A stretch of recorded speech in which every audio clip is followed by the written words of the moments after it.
Well, greetings, everyone, and welcome to another Thursday night in which we're going to talk about the debates.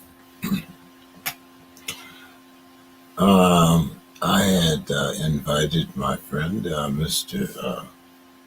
Nick Cullenmeyer, to join me tonight, but he just got back off of training, and he still has his field voice, meaning that he probably sounds like a frog or some other type of amphibian. And I thought that it might be best for him to wait until next week to come on. I am hoping that we can get uh,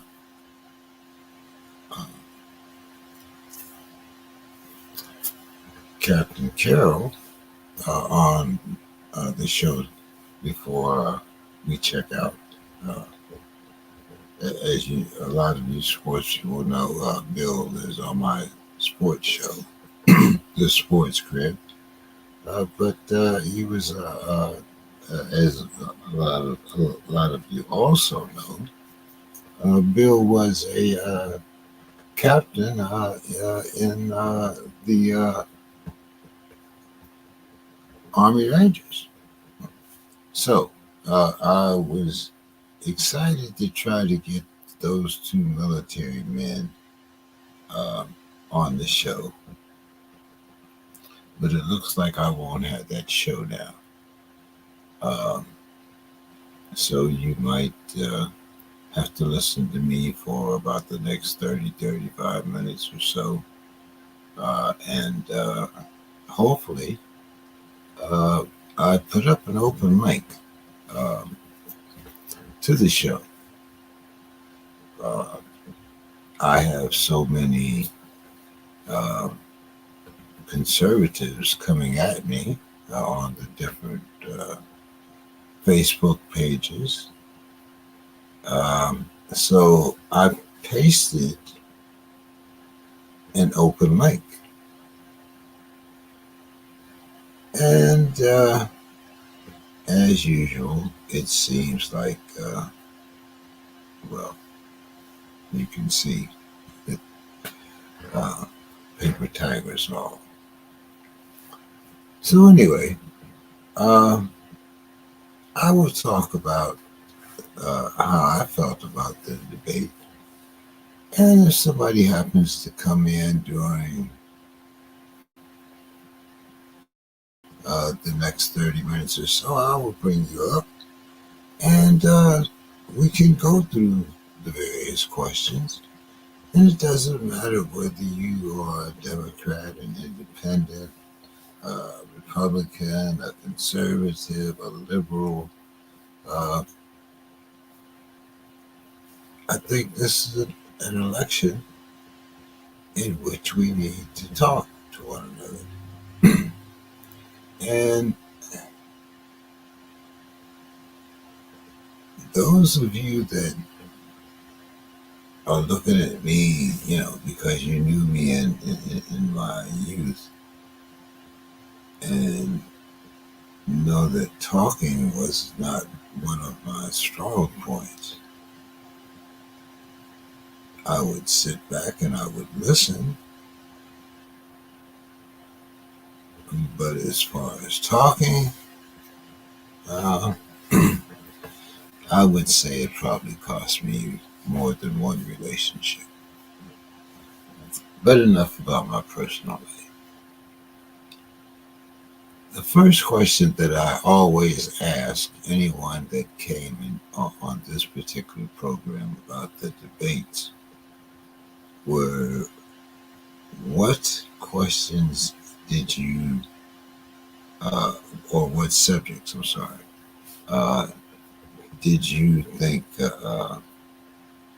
the commentators did not speak on, or questions that you thought that uh, they should have raised?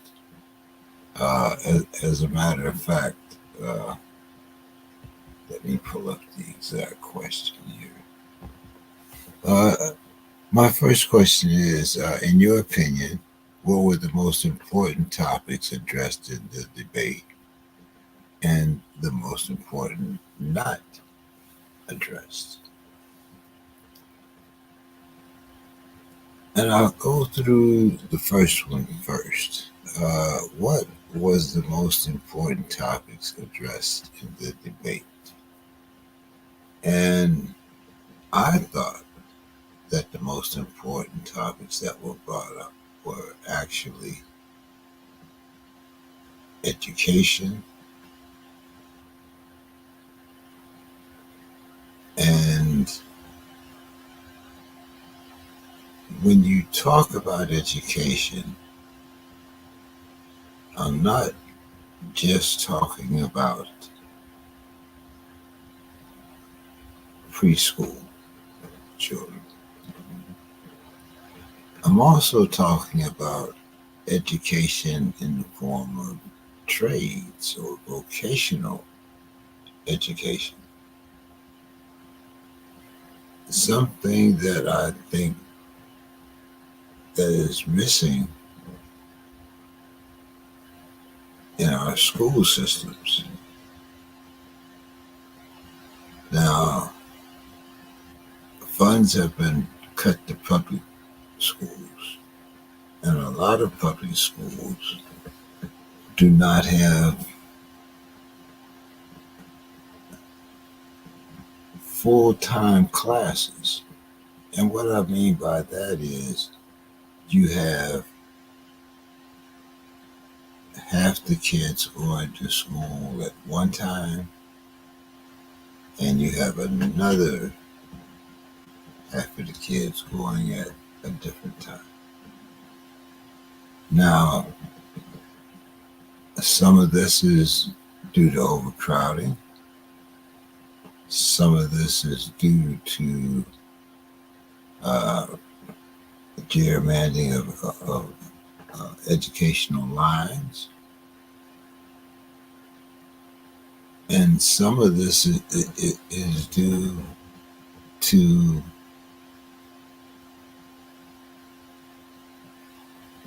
the fact that we are still gearing our kids toward a college education. Now, that's fine,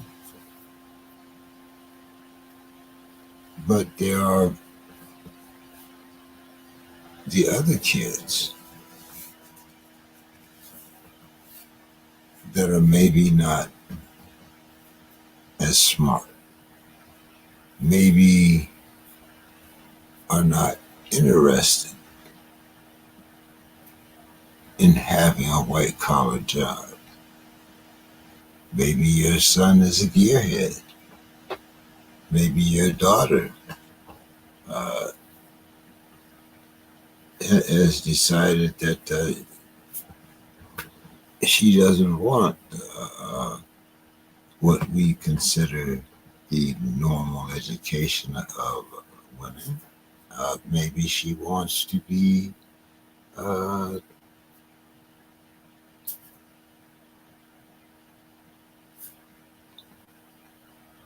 heating and air conditioning uh, person. I think we have to give our youth options.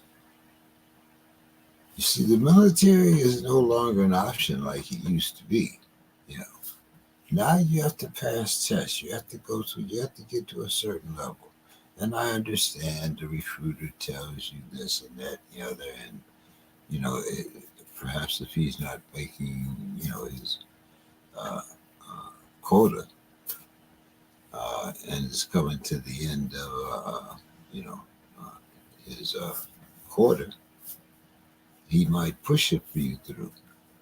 But then that's a disservice to the country and a disservice to the young man who would probably drop out because he doesn't want that type of discipline. And the second thing that I thought that they should have spent, that they talked about, was health care, in particular Obamacare. And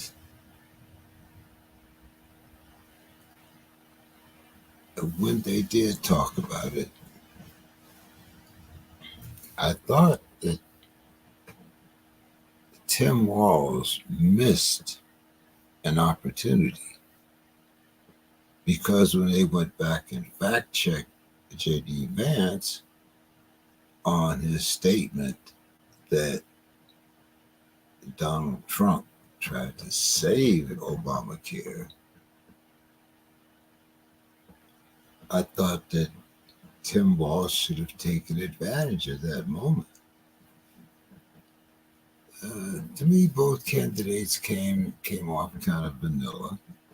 Um, Not a lot of fire, especially when you see what has happened in the aftermath. Last night, they were friends and colleagues, and uh, everybody acted like they had on kid gloves. Well, if you listen to them today, the kid gloves are off.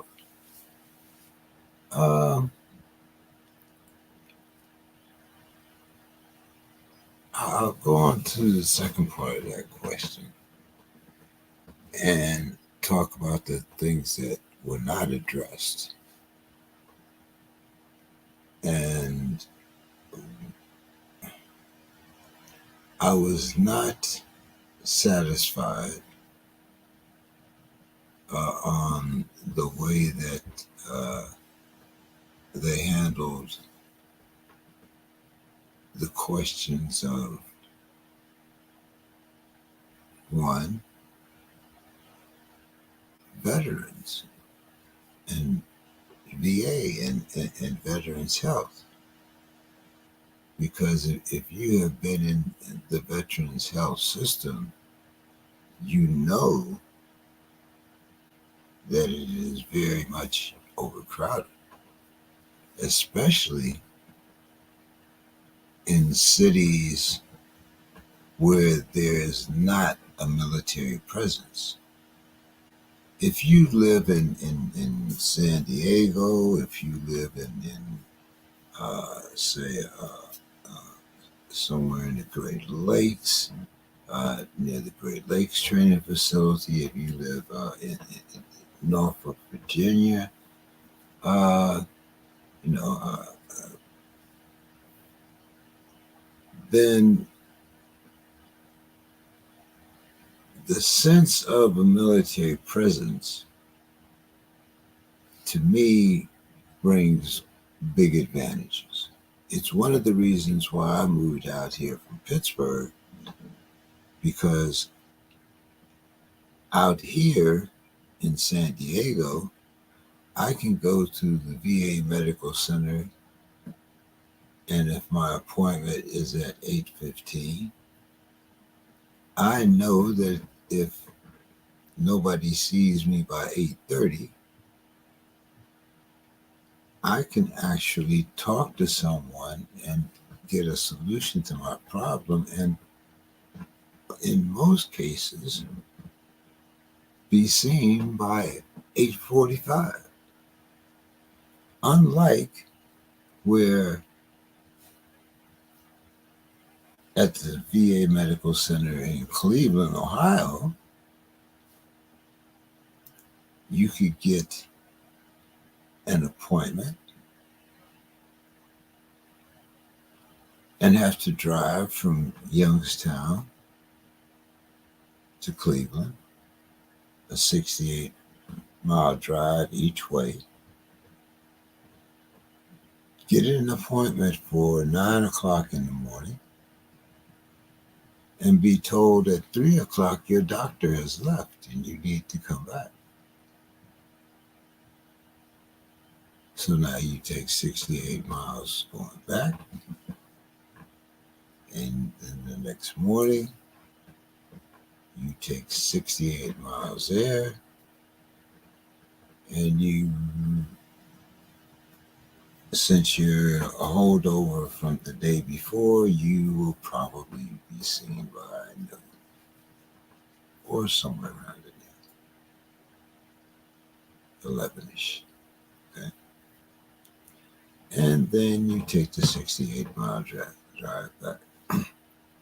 Now you say, well, you get travel pay, but the stress, probably the anger, so by the time you get through that first appointment, and you get to the second, you're not the same person. Unless maybe you're one of those persons that are of even keel, and I'm usually a three-strike person. If you do it to me three times, I'm not trying you a fourth. So for about 10 years, I did not even think of going to the VA. I used my private insurance for my job or whatever I had to do. Fortunately, when I was at Pitt in Pittsburgh, you could go up to the different clinics, uh, from dental or anything else, and you could get your medical care rather cheaply.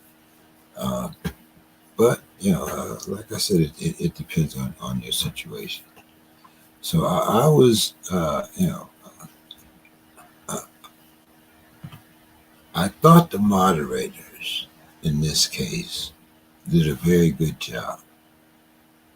If the speaker's time was up,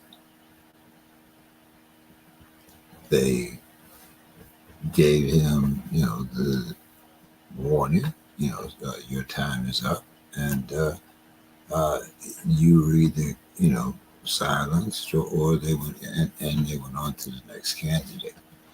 Um, and I understand, and you can't give your whole platform in 2 minutes. But like I said, once again, they came off very vanilla in comparison to the way that they were both uh, throwing, different language at each other than what was in this debate. So another question that I ask those of you that have possibly watched is, do we talk about closing just the southern border, or do we close all borders? Now, I think there's been a great disservice done when we talk about who and how fentanyl or any other illegal contraband is getting into this country. People, let's be serious. Our main ports of entry is how the majority of drugs get into this country. There is no person walking across the border with a ton of fentanyl on his back. You have to start with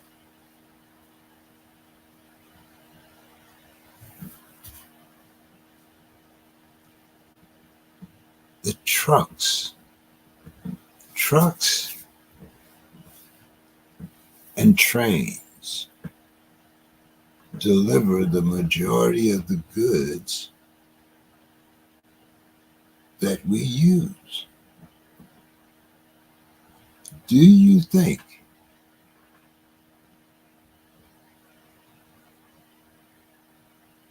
that a drug czar that is trying to get a ton, 3 tons, or a half a ton of drugs into this country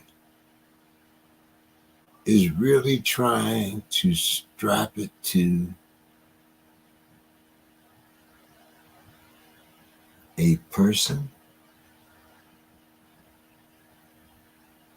There's not a bunch of Arnold Schwarzeneggers coming across this country. Now, I'll admit that there are some drugs coming in this way. There are drugs being seized in the airport where people have swallowed drugs, and the cartel made them do that. That's what they say. And as I said, I will admit, that there is a bit of drugs coming in this country by mules. But the first place that we have to check for drugs are our ports of entry. And why aren't people talking about that?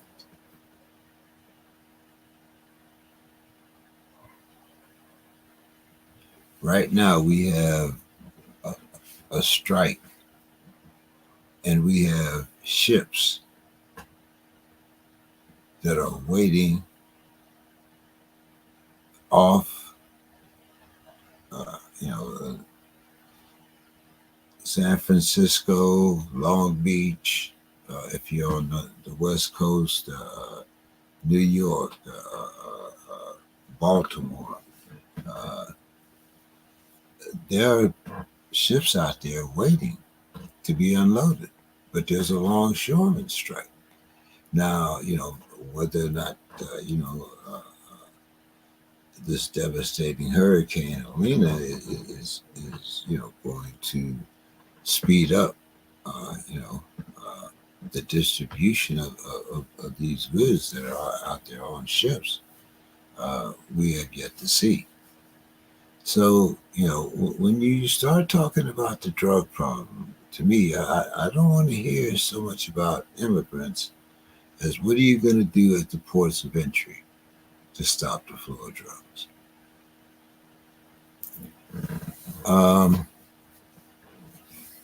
So when I speak of the ports of entry, does that mean that you're just going to check the drugs that are coming in from the southern border, and you want to build a wall across the southern border?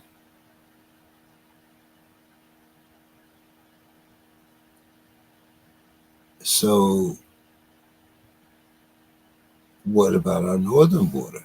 I haven't heard anyone talking about building a wall across our northern border.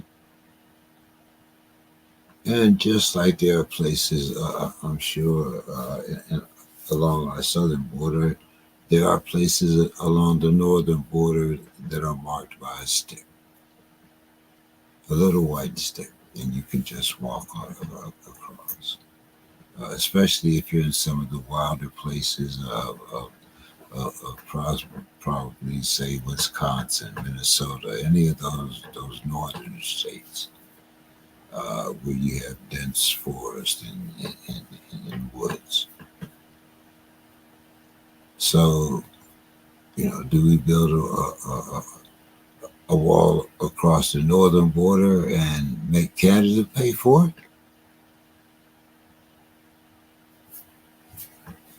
Like I said, What do we do with the northern border?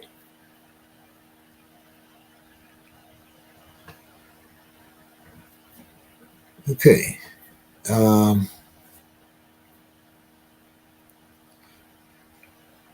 in both debates, the subject of the economy was brought up, and it concentrated on price increases. And my question was, why do you think the questions of record profits weren't mentioned? So far, and it wasn't mentioned in a debate, it came on after in her campaign ads.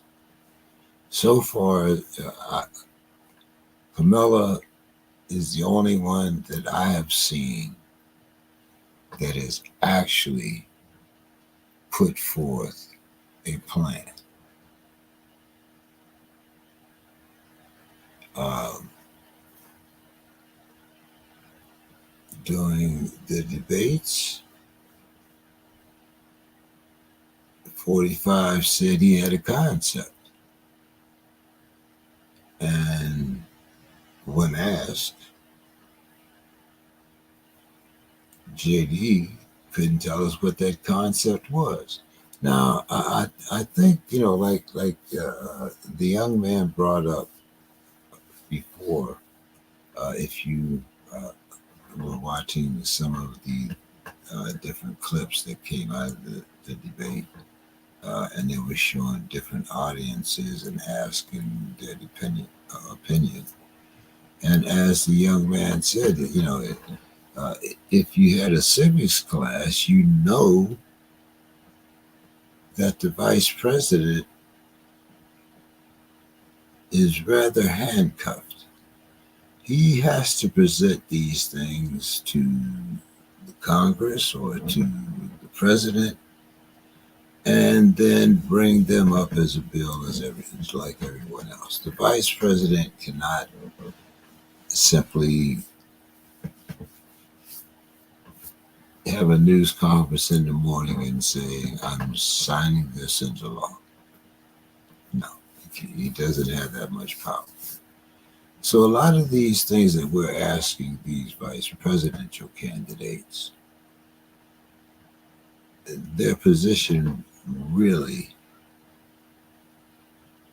is based on their opinions and what they would like to do. Uh, in the 4 years of whomever they're serving under, uh, you know, uh, we will see. As people announced at one time that Camilla was the border czar. Well, maybe Tim Walz will be the border czar if you want to use that particular, phrase. Maybe he'll be more involved uh, as it's looking now, Middle Eastern issues. Maybe he'll have that headache in the Middle East. Uh, so the vice president only has as much pull and power as given to them by the president. So we can ask them their opinion and what they would do, but as J.D. Vance did, they more or less have to be a lockstep with the president. So check out your civics book and look up the power of the vice president, and you'll see that we can ask these questions, but as far as them being able to uh, actually being active, being able to do some of the things that we're talking about, uh, there is someone that they have to answer to. With that being said, um, did you notice the way that J.D. Vance tried to more or less rewrite Trump's platform in that 45 tried to save Obamacare uh, when he actually tried to end Obamacare on more than one occasion. And he also would not uh, stand up to the fact that Trump would sign a national abortion bill or a national abortion ban, which is what they called it. And it's been repeated many, many times that he would do this, just like he absolutely is proud of the way that he abolished Roe versus Wade. And now your daughter or your granddaughter, or even, looking into the future, your great granddaughter, uh, at this point, uh, her body is controlled by a political not machine, not her. And some states are making it illegal for you to go to another state in order to have an abortion. Um, so, you know, I thought that this was another uh, subject in which Tim Walz was a little vanilla on, but as I said, the moderators were excellent in keeping uh, the candidates on track. But I thought that 2 minutes was probably not enough time, uh, especially when you're trying to um,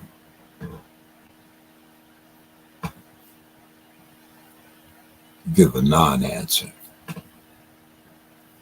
uh, or in some cases, maybe telling a flat out lie. Let's see.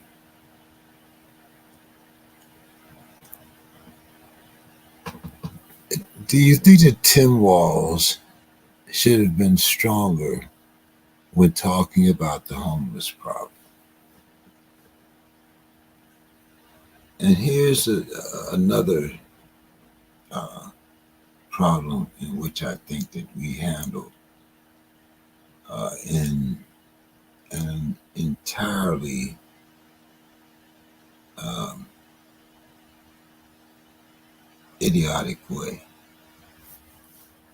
And this is why I call it idiocy, because we have seen the increase of homelessness since Reaganomics. And we have seen that instead of being able to control the problem, every year the problem gets worse. We add 1 million or more to the ranks of the homeless. Now, maybe it's only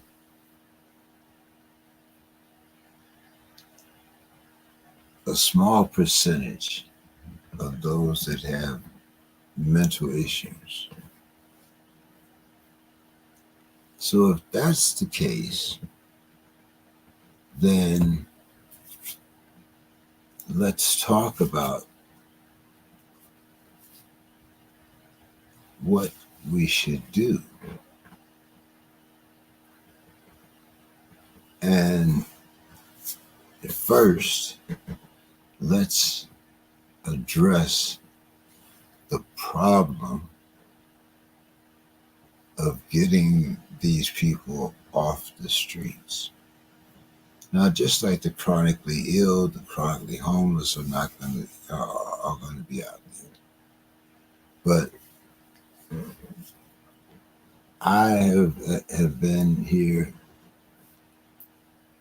over 75 years, and I remember as a young man in the back of my aunt's beauty shop, we had a few, and I mean, you could count them on your hand.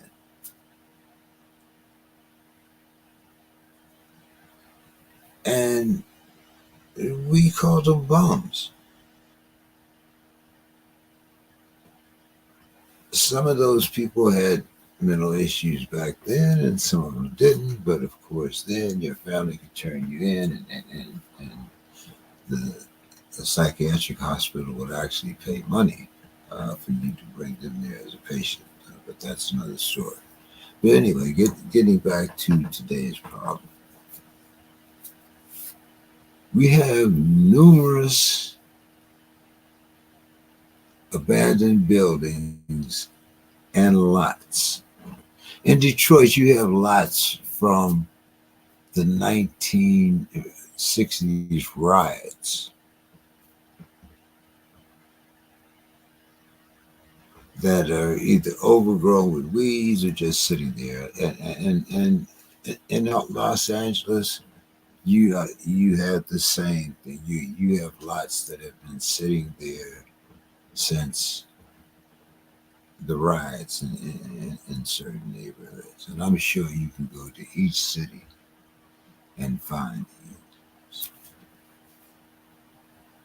And also, due to redistricting or whatever it may have been, we have a lot of empty school buildings that are not being used.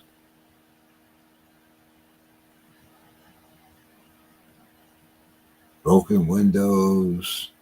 I'm sure the buildings have been ravaged by scavengers, as well as whatever company was contracted to take those items out. But my point is that in almost every city we have some of the resources to take care of this problem.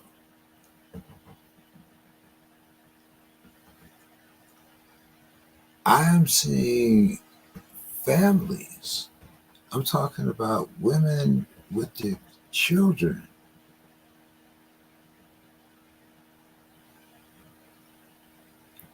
out in homeless camps. I've seen veterans out in homeless camps. And as a country, we should be able to do better.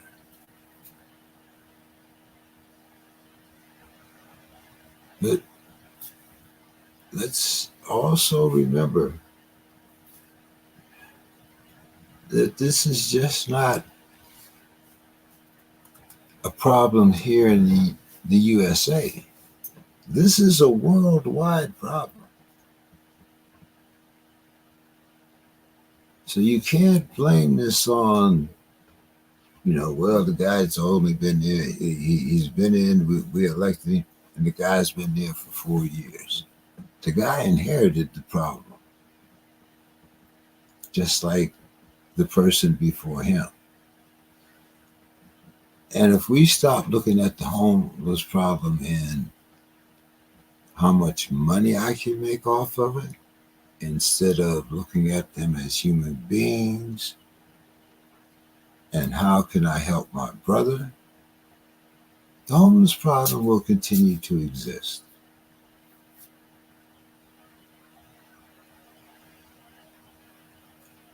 I have seen a lot of buildings go up here in San Diego. And supposedly, when you build a building, you're supposed to have so much affordable housing. But what is affordable housing? How do you judge? I mean, everyone cannot be judged on the same mathematical equation. Everyone doesn't wear a size 12 shoe. Everyone doesn't wear a size, everyone is not Shaquille O'Neal. It's one reason why they have big and tall stores. So, I mean, I'm just joking, but my point is that everyone is different, and everyone should be treated different. You can't use a cookie cutter system in order to fix a system that has already been broken. So, you don't be too hard on your present administration, and I'm going to go out on a limb here because I'm a staunch Democrat, but whether your current administration is Democrat or Republican, they did not create this homeless problem. It was something that most of them inherited. It has been there for at least the last decade. Okay.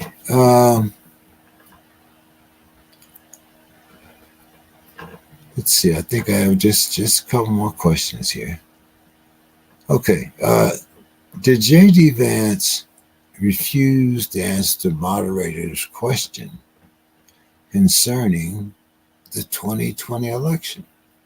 And this is my last part of my conversation tonight. He absolutely stated this question. As I said, JD tried to rewrite Trump history. Something you can't do because the man keeps repeating it over and over and over again. And JD, you sound more like a mockingbird. Tim Walz, a lot of people. I'm going to close now. A lot of people criticize Tim Walz for the way that he handled the George Wallace situation.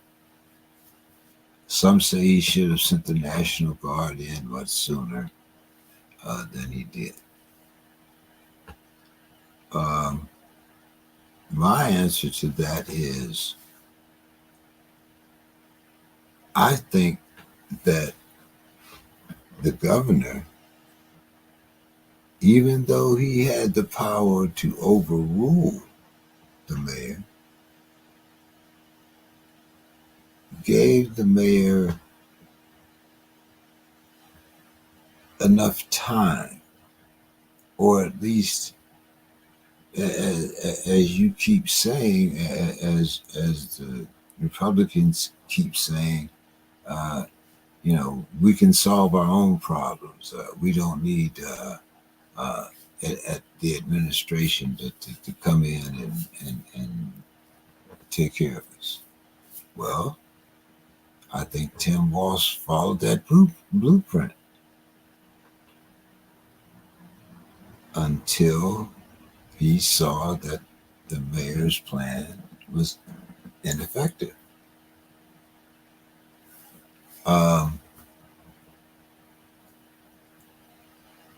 Should he have done it sooner? Only the people of Minneapolis know. And evidently they're content because they still had the same mayor. So, uh, you know, on that sense, I don't live in Minneapolis. I did a few shows with some people in Minneapolis, and we talked about the George Foreman, the George Floyd event, and even now, with some people, it's still a sore point of conversation. Should they build a monument? Should they do this? Should they do that? Should they go down and take over the neighborhood by force? So there's still a lot of questions, even after Tim Walz is now running for vice president.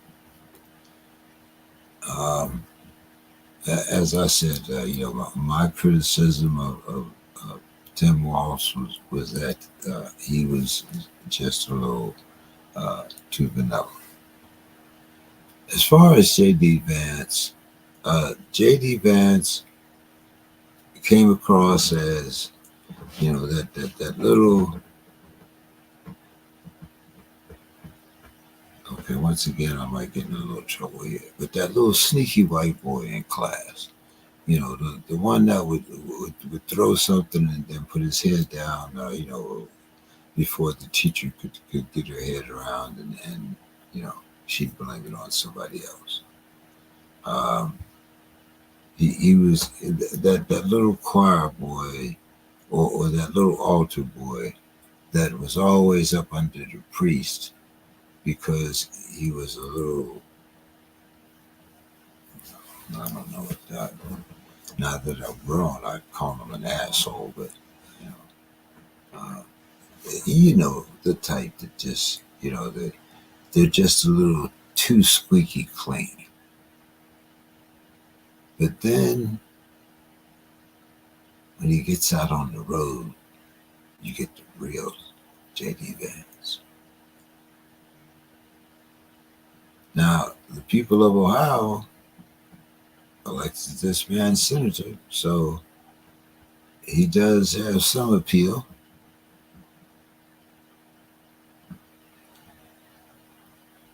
But remember, there were times when J.D. Vance said that Donald Trump was the worst thing that had ever happened to his party, and I believed on more than one occasion he called him a horrible human being. So you know that JD is power hungry, and it doesn't matter what, who, or how vile that person is. If it helps his political agenda, J.D. Vance will hook his coattails upon that star. So I said I'd only be here for about 30 or 45 minutes. So I've tried to keep it down, and I've come up on almost the 50-minute mark. So as I said, Nick Collimeyer, and hopefully